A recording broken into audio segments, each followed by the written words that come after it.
സമയമില്ല, ഒന്നിനും സമയമില്ല. എല്ലാരും തിരക്കിടാ, പൈസ ഉണ്ടാക്കണ തിരക്ക്. പൈസ ഇങ്ങനെ അട്ടിയാക്കി വെച്ചിട്ട് കെട്ടിപ്പൂട്ടി ഇതുപോലത്തെ വലിയ കൊട്ടാരങ്ങൾ ഉണ്ടാക്കി അതിനകത്ത് വെച്ചോട്ടോ. ആ കെട്ടുകട് പൊട്ടിയാലേ വെള്ളകട് വരും, വെള്ളത്തിന്റെ മരണപ്പാച്ചിലുകട് വരും. ಗೆಳೆಯರೆ ನಮಸ್ಕಾರ, ಹೇಗಿದ್ದೀರಿ ಎಲ್ಲರೂ? ಗೆಳೆಯರೆ, ಈಗ ತಾನೇ ಒಬ್ಬ ವ್ಯಕ್ತಿ ಹೇಳಿದ್ದನ್ನು ಕೇಳ್ತಾ ಇದ್ವಿ. ಆ ವ್ಯಕ್ತಿ ಹೇಳಿದ್ದ ಅರ್ಥ ಇಷ್ಟೇ. ಮಲಯಾಳಂನಲ್ಲಿ ಸ್ಪಷ್ಟವಾಗಿ ಹೇಳ್ತಾನೆ, ಹಿಂದೂ ಮುಸ್ಲಿಂ ಇದೆಲ್ಲವೂ ಬರಲ್ಲ, ಒಂದು ದಿನ ನೀರು ಬಂದು ಈ ರೀತಿಯಾಗಿ ಎಲ್ಲವನ್ನು ಕೊಚ್ಚಿಕೊಂಡು ಹೋಗುತ್ತೆ. ನೀರು ಹರಿದು ನಾನು ಅನ್ನುವವರೆಲ್ಲ, ಅಂದರೆ ದುಡ್ಡಿನ ಹಿಂದೆ ಈ ದಿನ ಜನರು ಓಡ್ತಾ ಇದ್ದೇವೆ. ಜನರು ಈ ದಿನ ದುಡ್ಡಿನ ಹಿಂದೆ ಓಡುವಾಗ ನಾಳೆ ಆ ಹಣವೂ ಬರೋದಿಲ್ಲ, ಯಾವುದು ಬರೋದಿಲ್ಲ, ಎಲ್ಲರೂ ಒಂಟಿಯಾಗಿ ಹೋಗಬೇಕು.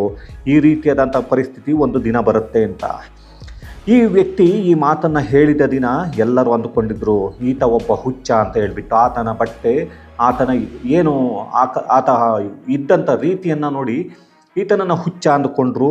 ಹಾಗೆಯೇ ಮಾನಸಿಕ ಅಸ್ವಸ್ಥ ಅಂದ್ಕೊಂಡ್ರು. ಯಾಕೆ ಅಂತಂದರೆ ಮಾನಸಿಕ ಅಸ್ವಸ್ಥನಾಗಿದ್ದಾನೆ, ಏನೋ ಮಾತಾಡ್ತಿದ್ದಾನೆ ಅಂತ. ಈ ಕಳೆದ 3 ವರ್ಷಗಳ ಹಿಂದೆ ಈ ವ್ಯಕ್ತಿ ಮಾತಾಡಿದ್ದಂತಹ ಮಾತು ಇದು.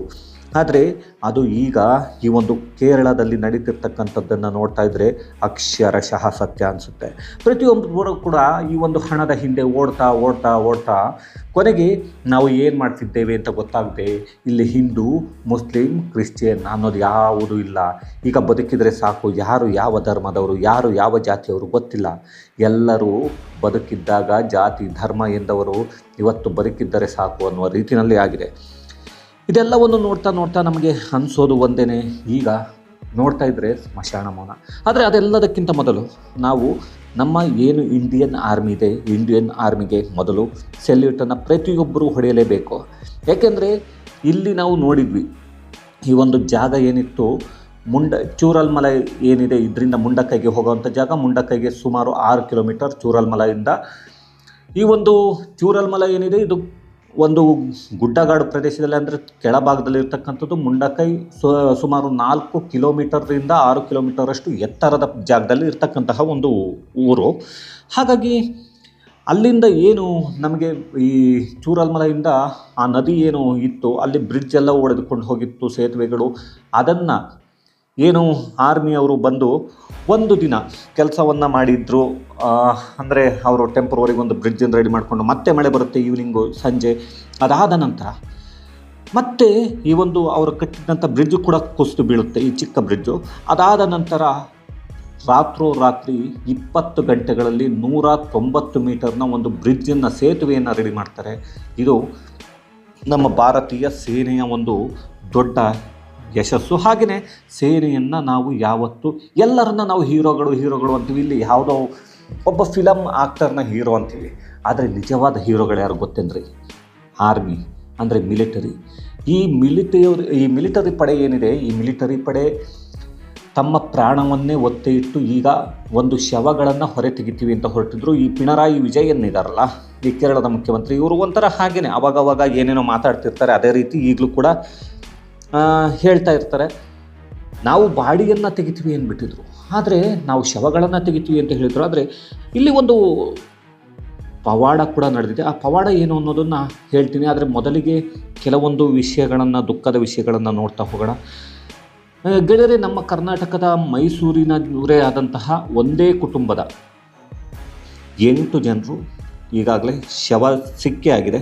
ಆ 8 ಜನರ ಶವ ಸಿಕ್ಕಿರೋದ್ರ ಜೊತೆಗೆ ಅದರಲ್ಲಿ ಇದ್ದದ್ದು 9 ಜನ ಒಂದು ಕುಟುಂಬದಲ್ಲಿ. ಆದರೆ 8 ಜನರ ಶವ ಸಿಕ್ಕಿದೆ, ಒಬ್ಬರು ಮಾತ್ರ ಬದುಕಿದ್ದಾರೆ. ಆದರೆ ಏನು ಗೊತ್ತಿಲ್ಲ ಏನು ಹೇಳಬೇಕಂತ. ಯಾಕೆಂದರೆ ಕರ್ನಾಟಕದವರು ಬಹಳಷ್ಟು ಜನ ಹೋಗಿ ಅಲ್ಲಿ ಬದುಕನ್ನು ಕಟ್ಕೊಳ್ತೇವೆ ಅಂತ ಹೋಗಿದ್ದರು. ಭಾಳಷ್ಟು ಜನ 15-20 ವರ್ಷದಿಂದ ಅಲ್ಲಿ ಇದ್ದರು. ಕೆಲವರು ಅಲ್ಲಿಯೇ ಮನೆಗಳನ್ನ ಮಾಡ್ಕೊಂಡಿದ್ರು. ಆದರೆ ಅವರಿಗೂ ಗೊತ್ತಿತ್ತೋ ಇಲ್ವೋ ಗೊತ್ತಿಲ್ಲ, ಮುಂದೊಂದು ದಿನ ಈ ಪರಿಸ್ಥಿತಿ ಬರುತ್ತೆ ಅಂತ. ಇನ್ನೂ ಒಂದು ಕಡೆ ನಾವು ನೋಡೋದಕ್ಕೆ ಹೋದರೆ ಕೆಲವೊಂದು ಈ ಒಂದು ಆಶ್ಚರ್ಯಕರವಾದಂತಹ ಕೆಲವೊಂದು ಸಂಗತಿಗಳು ಕೂಡ ಇದೆ. ಅದು ಏನಂತ ಅಂದರೆ, ಇಲ್ಲಿ ಇನ್ನೊಂದು ಕತೆ ಕೇಳಿ ಬರ್ತಾ ಇದೆ. ಅದನ್ನು ಮುಂದಿನ ಒಂದು ಎಪಿಸೋಡ್ನಲ್ಲಿ ಹೇಳ್ತೇನೆ. ಯಾಕೆಂದರೆ ಈ ಒಂದು ಎಪಿಸೋಡ್ ತುಂಬ ಲೆಂತ್ ಇವಾಗಲೇ ಆಗುತ್ತೆ. ಹಾಗಾಗಿ ಈಗಾಗಲೇ ಸುಮಾರು 330ಕ್ಕೂ ಹೆಚ್ಚು ಶವಗಳನ್ನ ತೆಗೆದಿದ್ದಾರೆ. ಆದರೆ ಈ ಪಿಣರಾಯಿ ವಿಜಯನ್ ಇದ್ದಾರಲ್ಲ, ನಾನು ಅದಕ್ಕೆ ಆವಾಗಲೇ ಹೇಳಿದ್ದು ಮುಖ್ಯಮಂತ್ರಿ ಪಿಣರಾಯಿ ವಿಜಯನ್ ಸ್ವಲ್ಪ ಆವಾಗವಾಗ ಹೇಗೆ ಬೇಕಾಗಿ ಮಾತಾಡ್ತಾ ಇರ್ತಾರೆ ಅಂತ. ಈಗ ಶವಗಳ ಒಂದು ಲೆಕ್ಕವನ್ನು ಕೊಡಬೇಡಿ ಅಂತ ಹೇಳ್ತಿದ್ದಾರಂತೆ. ಯಾಕೆ ಗೊತ್ತಿಲ್ಲ, ಇದನ್ನು ಮುಚ್ಚಿಟ್ಟು ಕೇರಳ ಸರ್ಕಾರ ಇನ್ನೇನು ಮಾಡೋದಕ್ಕೆ ಹೊರಟಿದೆಯೋ. ಇನ್ನು ನದಿ ಏನು ತನ್ನ ದಿಕ್ಕನ್ನು ಬದಲಿಸುತ್ತೋ, ಆ ನದಿಯ ಎಲ್ಲಿ ಹರಿತಿತ್ತೋ ಅಲ್ಲಿ ಜಾಗವನ್ನು ಮಾಡ್ತಾ ಇದ್ದಾರೆ ಇತ್ತೀಚೆಗೆ. ಈಗ ಮತ್ತೆ ಅಲ್ಲೇ ಮೊದಲು ನದಿ ಎಲ್ಲಿ ಹರಿತಾ ಇತ್ತು ಅಲ್ಲಿ ಜಾಗವನ್ನು ಮಾಡ್ತಿದ್ದಾರೆ, ಅದರ ಜಾಗವನ್ನು ಅದಕ್ಕೆ ಬಿಟ್ಟುಕೊಡೋದಕ್ಕೆ ಅಂತ ಹೇಳಿಬಿಟ್ಟು. ಹಾಗಾಗಿ ಇಲ್ಲಿ ಮಳೆಯ ಮಧ್ಯೆಯೂ ನಮ್ಮ ಏನು ಮಿಲಿಟರಿ ಪಡೆ, ಹಾಗೆಯೇ ಇಲ್ಲಿ ಇನ್ನು ಈ ವಾಲಂಟಿಯರಿಯಾಗಿ ಹೋಗಿರತಕ್ಕಂಥ 2,000 ಜನರು ಇಲ್ಲಿ ಒಂದು ಕಾರ್ಯಾಚರಣೆಯನ್ನು ಮಾಡ್ತಾ ಇದ್ದಾರೆ. ಒಟ್ಟು ಇಷ್ಟೆಲ್ಲವೂ ನಡೆದರೂ ಕೂಡ 320ಕ್ಕೂ ಹೆಚ್ಚು ಶವಗಳು, ಈಗಾಗಲೇ 330ಕ್ಕೂ ಹೆಚ್ಚು ಶವಗಳು ಸಿಕ್ಕಿರುವಂಥದ್ದು. ಅದರ ಜೊತೆಗೆ 270 ಮಂದಿ ಇನ್ನೂ ಕಾಣೆಯಾಗಿದ್ದಾರೆ. ಅದರಲ್ಲಿ 47 ಮಕ್ಕಳಿದ್ದಾರೆ. 47 ಮಕ್ಕಳು ಸೇರಿ 270 ಜನರು ಕಾಣೆಯಾಗಿದ್ದರೆ, ಇನ್ನೊಂದು ಕಡೆ ಇಲ್ಲಿ ಬಹಳಷ್ಟು ಶವಗಳು ಹುಡುಕ್ತೀವಿ ಅಂತ ಹೋದವರಿಗೆ ಒಂದು ರೀತಿಯ ಆಘಾತ ಅಂತ ಹೇಳಬೇಕು, ಇಲ್ಲ ಖುಷಿಯ ವಿಷಯ ಅಂತ ಹೇಳಬೇಕು, ಇಲ್ಲ ಸರ್ಪ್ರೈಸ್ ಅಂತ ಹೇಳಬೇಕು, ನನಗಂತೂ ಗೊತ್ತಿಲ್ಲ. ಯಾಕೆಂತಂದರೆ 4 ಜನರು ಬದುಕಿದ್ದಾರೆ, ಸಿಕ್ಕಿದ್ದಾರೆ. 4 ಜನರನ್ನು ಕರೆದುಕೊಂಡು ಬಂದಿದ್ದಾರೆ, ಕಾಪಾಡಿದ್ದಾರೆ. ಆದರೆ ಗೊತ್ತಿಲ್ಲ, 4 ದಿನಗಳ ಕಾಲ ಈ ಒಂದು ಮಣ್ಣಿನ ಕೆಳಗೆ ಯಾವುದೋ ಮನೆ ಒಳಗಡೆ ಎಲ್ಲೇ ಇರಲಿ, ಆದರೆ ಬದುಕೋದಿದೆಯಲ್ಲ, ಇದೇ ಒಂದು ದೊಡ್ಡ ಏನಂತ, ಎಲ್ಲೋ ದೇವರು ಮತ್ತೆ ಮರುಜನ್ಮವನ್ನು ಕೊಟ್ಟ ಹಾಗೆ ಕಾಣಿಸುತ್ತೆ. ಗೊತ್ತಿಲ್ಲ. ಆದರೆ ಕೊನೆಗೂ ಮನುಷ್ಯನ ತಪ್ಪಿನಿಂದ ಪದೇ ಪದೇ ಯಾಕೆ ಎಲ್ಲ ವೀಡಿಯೋದಲ್ಲೂ ಹೇಳ್ತೀನಿ ಮನುಷ್ಯನ ತಪ್ಪು ಅಂದರೆ, ಮನುಷ್ಯ ತಪ್ಪು ಮಾಡಿದ್ದಾನೆ, ತಪ್ಪನ್ನು ತಪ್ಪು ಅಂತ ಒಪ್ಪಿಕೊಳ್ಳಲೇಬೇಕು.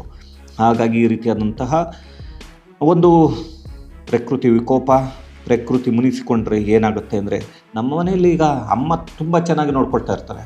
ಆದರೆ ಅದೇ ಅಮ್ಮ ಏನಾದರೂ ಕೋಪ ಮಾಡಿಕೊಂಡ್ರೆ ಯಾವ ರೀತಿ ಇರುತ್ತೆ ನಮಗೂ ಗೊತ್ತಿದೆ. ಅದೇ ರೀತಿಯಾಗಿ ಇಲ್ಲಿ ಕೂಡ ಪ್ರಕೃತಿ ಮುನಿದರೆ, ಅಂದರೆ ನಾವು ಮಾಡಿರ್ತಕ್ಕಂಥದ್ದು 1-2 ಕೆಲಸಗಳು ಮಾಡಬಾರ್ದನ್ನೆಲ್ಲ ಪ್ರಕೃತಿಯ ಮೇಲೆ ಮಾಡಿಬಿಟ್ಟು ಡೆವಲಪ್ಮೆಂಟ್ ಅನ್ನೋ ಹೆಸರಿನಲ್ಲಿ ಹಾಳು ಮಾಡಿದ್ದೇವೆ. ಹಾಗಾಗಿ ಇನ್ನು 260ರಿಂದ 270 ಜನರು ಕಾಣೆಯಾಗಿದ್ದಾರೆ. ಅದರಲ್ಲಿ ಸಿಗಬೇಕು 70 ಜನರ ಶವಗಳು ಯಾರದ್ದು ನಂದು ಅಂತ ಯಾರಿಗೂ ಹೇಳೋಕ್ಕಾಗ್ತಿಲ್ಲ. ಯಾಕೆಂದರೆ ಅಷ್ಟು ಒಂದು ಗುರುತನ್ನು ಹಿಡಿಯೋದಕ್ಕೆ ಆಗಲ್ಲ, ಆ ರೀತಿಯಾಗಿ ಆಗಿ ಹೋಗ್ಬಿಟ್ಟಿದೆ.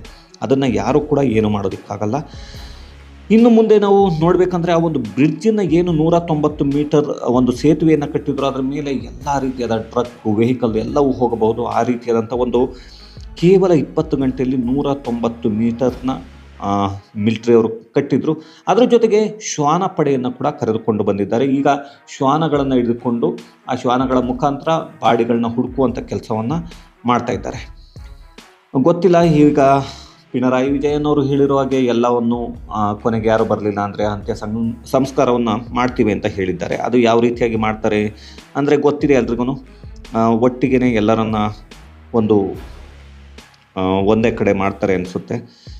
ಅದನ್ನು ಬಿಟ್ಟರೆ ಈಗ ಶವಗಳ ನಾಡಂತೆ ಕಾಣಿಸ್ತಾ ಇರುವ ಈ ದೇವರ ನಾಡಿನಲ್ಲಿ ಮತ್ತೊಂದು ಕಡೆ ನಾವು ಯೋಚನೆ ಮಾಡಬೇಕಾಗಿರೋದು ಬಹಳಷ್ಟು ವಿಷಯಗಳಿದೆ. ನಮ್ಮ ಆರ್ಮಿ ಪಡೆ ಏನೋ ಎಲ್ಲ ಕೆಲಸವನ್ನು ಮಾಡ್ತಾಯಿದೆ. ಆದರೆ ಇನ್ನು 1 ವರ್ಷದಲ್ಲಿ ಅಥವಾ 6 ತಿಂಗಳಿನಲ್ಲಿ ನೋಡಿ ಮತ್ತೆ ಮನೆಗಳು ಅದೇ ಗ್ರಾಮದಲ್ಲಿ ರೆಡಿ ಆಗುತ್ತೆ. ಎಲ್ಲವೂ ಮುಚ್ಕೊಂಡು ಹೋಗಿದೆ, ಆದರೆ ಮತ್ತೆ ಅಲ್ಲೇ ಕಟ್ತಾರೆ, ಅಲ್ಲಿಯೇ ಎಲ್ಲವನ್ನು ರೆಡಿ ಮಾಡ್ಕೊಳ್ತಾರೆ, ಎಲ್ಲವೂ ಆಗುತ್ತೆ. ಈ ಒಂದು ಕಾರ್ಯಾಚರಣೆಯ ಜೊತೆಗೆ ಕೆಲವೊಂದು ಒಳ್ಳೆಯ ಕೆಲಸಗಳು ಕೂಡ ಆಗಬೇಕಾಗತ್ತೆ. ಅದು ಎಲ್ಲಿ ಎಷ್ಟರ ಮಟ್ಟಿಗೆ ಮಾಡ್ತಾರೆ ಗೊತ್ತಿಲ್ಲ. ಏಕೆಂದರೆ ಈಗ ಆ ವ್ಯಕ್ತಿ ಏನು ಹೇಳಿದ್ದ, ಮಾನಸಿಕ ಅಸ್ವಸ್ಥ ಅಂತ ಹೇಳಿಬಿಟ್ಟು ಆತ ಹೇಳಿದ್ದು ಇಷ್ಟೇ, ದುಡ್ಡು ಅಂತ ಹೇಳ್ತೀವಿ, ಎಲ್ಲವನ್ನು ಬಿಟ್ಟು ಭೂಮಿಯ ಮೇಲೆ ಒಂದು ದಿವಸ ನಾವು ಹೋಗಲೇಬೇಕು ಅಂತ ಹೇಳಿದ್ದ. ಆ ಮಾತು ಕೂಡ ನೆನಪಾಗೋದು. ಏಕೆಂದರೆ ಇಲ್ಲಿ ಈ ಒಂದು ಕಾರ್ಯಾಚರಣೆ ನಡೆಯತಕ್ಕಂತಹ ನಡೀತಿದ್ದಂತಹ ವೇಳೆಯಲ್ಲಿ ಒಂದು ಮನೆಯಲ್ಲಿ ಬಹಳಷ್ಟು ದುಡ್ಡು ಕೊಚ್ಚಿಕೊಂಡು ಹೋಗಿದೆಯಂತೆ. ಆ ದುಡ್ಡನ್ನು ಕ್ಯಾಶನ್ನು ಯಾಕಷ್ಟು ಅಲ್ಲಿ ಇಟ್ಟಿದ್ರು ಅವ್ರ ಮನೆಯಲ್ಲಿ, ಹಾರ್ಡ್ ಕ್ಯಾಶನ್ನು ನಂಗೆ ಗೊತ್ತಿಲ್ಲ. ಬಟ್ ಆದರೆ ಅಲ್ಲಿಂದ ಒಬ್ಬರು ವರದಿಯನ್ನು ನಮಗೆ ಹೇಳ್ತಾಯಿದ್ರು. ಅಂದರೆ ನಾನು ಕೇಳಿದಾಗ, ಇಲ್ಲ ಸರ್, ಒಂದು ಮನೆಯಲ್ಲಿ ದುಡ್ಡು ಇತ್ತು, ಬಹಳಷ್ಟಿತ್ತು, ಒಂದಷ್ಟು ಕೊಚ್ಕೊಂಡು ಹೋಗಿದೆ, ಒಂದಷ್ಟು ಒಳಗೆ ಹಾಗೇ ಇದೆ. ನಾವು ಹೋದಾಗ ಅಂದರೆ ನಾವು ಶವಗಳು ಸಿಗಬಹುದು ಅಂತ ಹೋಗಿದ್ವಿ, ಆದರೆ ಇಲ್ಲಿ ದುಡ್ಡು ಬಹಳಷ್ಟು ಹಾಗೆ ಇತ್ತು, ಅದು ಏನಕ್ಕೆ ಅಷ್ಟನ್ನು ಕ್ಯಾಶ್ ಇಟ್ಟಿದ್ರು ಅಂತ. ಬಟ್ ಆದರೆ ಆ ಮನೆಯಲ್ಲಿ ಯಾರೂ ಕೂಡ ಬದುಕಿಲ್ಲ. ದುಡ್ಡಿನ ಹಿಂದೆ ಓಡ್ತಕ್ಕಂಥ ಮನುಷ್ಯರಿಗೆ ಮುಂದೆ ನಾನೇ ಶಾಶ್ವತ ಅಲ್ಲ ಅನ್ನೋದನ್ನು ಮರೆತು ಬಿಡ್ತಾನೆ. ಏಕೆಂದರೆ ಇರುವವರೆಗೆ ಪ್ರೀತಿ ವಿಶ್ವಾಸ ಅಂದರೆ ಇರುವವರೆಗೂ ಜಾತಿ ಧರ್ಮ ಅಂತಕ್ಕಂಥ ಮನುಷ್ಯಂದು ಇದೇ ಬಾಳು. ಹಾಗಾಗಿ ನಾವು ಮತ್ತೆ ಮುಂದುವರೆದು ನೋಡೋದಾದರೆ ಗೊತ್ತಿಲ್ಲ ಇಲ್ಲಿ ಎಷ್ಟು ಜನರ ಕಣ್ಣೀರು ಯಾರನ್ನು ಯಾವ ರೀತಿಯಾಗಿ ತೆಗೆದುಕೊಳ್ತಾ ಇದೆ, ಹಾಗೆಯೇ ಯಾರು ಏನನ್ನು ಮಾಡಬೇಕು. ಇಲ್ಲಿ ಇರ್ತಕ್ಕಂತಹ ಕೆಲವರನ್ನು ಮಸೀದಿನಲ್ಲಿ ಕರ್ಕೊಂಡೋಗಿ ಬಿಡ್ತಾ ಇದ್ದಾರೆ, ಇನ್ನು ಕೆಲವರಿಗೆ ಗಂಜಿ ಕೇಂದ್ರಗಳನ್ನು ಮಾಡಿದ್ದಾರೆ ಸರ್ಕಾರಿ ಶಾಲೆಗಳಲ್ಲಿ. ಹಾಗೆಯೇ ಸರ್ಕಾರಿ ಆಸ್ಪತ್ರೆಯಲ್ಲಿ ಈಗಾಗಲೇ ಆಗೋದಿಲ್ಲ ಅನ್ನೋವಂಥ ಪರಿಸ್ಥಿತಿ ಬಂದಿದೆ. ರಾಹುಲ್ ಗಾಂಧಿಯವರು ಕೂಡ ಅಲ್ಲಿಗೆ ಹೋಗಿದ್ದರು. ಆದರೆ ರಾಹುಲ್ ಗಾಂಧಿಯವರ ಸುತ್ತಲೂ ಸುತ್ತುವರಿದವರು ಎಲ್ಲರೂ ಒಂದು ಘೋಷಣೆಯನ್ನು ಕೂಗಿದ್ರು. ರಾಹುಲ್ ಗಾಂಧಿಗೆ ಮುತ್ತಿಗೆಯನ್ನು ಹಾಕಿದರು. ರಾಹುಲ್ ಗಾಂಧಿಯವರು ಹೇಳಿದರು, ನಮ್ಮ ಕಾಂಗ್ರೆಸ್ ಪಕ್ಷದಿಂದ 100 ಮನೆಯನ್ನು ಕಟ್ಕೊಡ್ತೇವೆ ಅಂತ. 100 ಮನೆಗೆ ಎಲ್ಲಿಗೆ ಸಾಕಾಗುತ್ತೋ ಗೊತ್ತಿಲ್ಲ. ರಾಹುಲ್ ಗಾಂಧಿಯವರು ಆ ಒಂದು ಕ್ಷೇತ್ರವನ್ನು ಪ್ರತಿನಿಧಿಸಿದ್ದಕ್ಕಾಗಿ ಆ ಒಂದು ಮಾತನ್ನು ಹೇಳಿದ್ದಾರೆ. ಕಟ್ಕೊಡಬಹುದು, ನಮ್ಗೆ ಗೊತ್ತಿಲ್ಲ. ಪಕ್ಷದಿಂದ ಅಂತ ಹೇಳಿದ್ದಾರೆ ಅವರು, ನನ್ನ ಕೈಯಿಂದ ಅಂತ ಎಲ್ಲೂ ಹೇಳಿಲ್ಲ. ಅದನ್ನು ಬಿಟ್ಟು ನಾವು ಇನ್ನೂ ಕೆಲವೊಂದು ವಿಷಯಗಳನ್ನು ನೋಡಬೇಕಾಗತ್ತೆ. ಇಲ್ಲಿ ಏನು ಒಂದು ಡಾಕ್ಟರ್ಸ್ ಇದ್ದಾರೆ, ಈ ವೈದ್ಯರು ಈಗಾಗಲೇ ಪೋಸ್ಟ್ ಮಾರ್ಟಮ್ ಮಾಡೋದಕ್ಕಾಗದೆ ನಮ್ಮ ಕೈಲಿ ಆಗಲ್ಲ, ನಮಗೆ ಇದನ್ನು ನೋಡೋಕೆ ಆಗ್ತಿಲ್ಲ ಅಂತ ಹೇಳ್ತಾ ಇದ್ದಾರೆ. ಅಂದರೆ ಅಷ್ಟು ಸುಸ್ತಾಗಿ ಹೋಗಿದ್ದಾರೆ. ಅಂದರೆ ಅಷ್ಟು ಶವಗಳನ್ನು ಪೋಸ್ಟ್ ಮಾರ್ಟಮ್ ಮಾಡಬೇಕು, 330 340 ಶವಗಳನ್ನು. ಅಂದರೆ ಯಾವ ರೀತಿಯಾಗುತ್ತೆ? ಯಾವುದೇ ಒಂದು ಪೋಸ್ಟ್ ಮಾರ್ಟಮ್ನ ಮಾಡೋದಕ್ಕೆ ಒಬ್ಬ ಡಾಕ್ಟರ್ ಎಷ್ಟನ್ನು ಮಾಡಬಹುದು ಗೊತ್ತಿಲ್ಲ. ಹಾಗಾಗಿ ಎಂತೆಂತಹವರು ಬದುಕೇ ಇಲ್ಲ ಯಾರು ಅಂದಾಗ ಹೀಗೆ ಪವಾಡ ಸದೃಶ ರೀತಿಯಲ್ಲಿ ಬದುಕಿದ್ದಾರೆ. ಆ ಬದುಕಿದವರನ್ನು ಮತ್ತಷ್ಟು ಮೇಲೆ ತೆಗೆದುಕೊಂಡು ಬರೋದಕ್ಕೆ ಯಾರಾದರೂ ಇನ್ನೂ ಬದುಕಿ ಬರಲಿ ಅನ್ನೋದೇ ಇವಾಗ ನಮ್ಮ ಖುಷಿ, ನಮಗೆ ಆಶಯ. ನಮ್ಮ ಆಶಯ ಕೂಡ ಬದುಕಿರುವವ್ರನ್ನ ನೋಡಿ ಖುಷಿ ಪಡಬೇಕಾಗತ್ತೆ. ಹಾಗಾಗಿ ಏನನ್ನು ಹೇಳಬೇಕಂತ ಗೊತ್ತಾಗೋದಿಲ್ಲ. ಈ ತರಹದ ಒಂದು ಪವಾಡ ಸದೃಶ ದೃಶ್ಯಗಳು ನಡೆದಿದೆ. ಹಾಗೆ 1 ವರ್ಷದ ಮಗು ಕೂಡ ಬದುಕಿದೆ. ಇಲ್ಲಿ ಮತ್ತೆ ಇನ್ನೊಂದು ವರದಿ ಬರ್ತಾ ಇದೆ. 1 ವರ್ಷದ ಮಗು, ಕೇವಲ 1 ವರ್ಷದ ಮಗು ಬದುಕಿದೆ. ಆ ಮಗುವನ್ನು ಉಳಿಸಿದ್ದಾರೆ. ಆದರೆ ನಮಗೆ ಒಂದೇನೆಂದರೆ, ಆ ಮಗುವಿಗೆ ಸಂಬಂಧಪಟ್ಟವರು ಯಾರೂ ಕೂಡ ಬದುಕಿಲ್ಲ. ಕೇವಲ 1 ವರ್ಷದ ಮಗು ಮಾತ್ರ ಬದುಕಿದೆ. ಆ ಮಗುವನ್ನು ಈಗಾಗಲೇ ಆರ್ಮಿಯವರು ತೆಗೆದುಕೊಂಡು ಬಂದರು. ಹಾಗಾಗಿ ಗೊತ್ತಿಲ್ಲ ಗೆಳೆಯರೆ, ಯಾವ ರೀತಿಯಾಗಿ ಮನುಷ್ಯ ಮಾಡಿದ್ದ ತಪ್ಪುಗಳು ಮತ್ತೆ ಮನುಷ್ಯನನ್ನು ಕಾಡುತ್ತೆ ಅನ್ನೋದು ನಮಗೆ ಮತ್ತೆ ಪ್ರಕೃತಿ ತಿಳಿಸ್ತಾ ಇದೆ, ಹೇಳ್ತಾನೆ ಇದೆ. ನೀವು ತಪ್ಪನ್ನು ಮಾಡಿದರೆ ನಾನು ಮತ್ತೆ ನಿಮಗೆ ರಿಟರ್ನ್ ಕೊಡ್ತೀನಿ. ಆದರೆ ಮನುಷ್ಯ ಬುದ್ಧಿಯನ್ನು ಕಲಿತಾನೋ ಇಲ್ವೋ ಗೊತ್ತಿಲ್ಲ. ಹಾಗಾಗಿ ನನಗೆ ಗೊತ್ತಿಲ್ಲ ನಿಮಗೆ ಏನು ಅನಿಸುತ್ತೆ ಅನ್ನೋದನ್ನು ಕಮೆಂಟ್ನಲ್ಲೇ ತಿಳಿಸಿ ಅಂತ ಹೇಳ್ತಾ, ಜೊತೆಗೆ ಈ ಒಂದು ವಿಡಿಯೋವನ್ನು ಮುಗಿಸ್ತೀನಿ. ಧನ್ಯವಾದಗಳು. Thank you very much.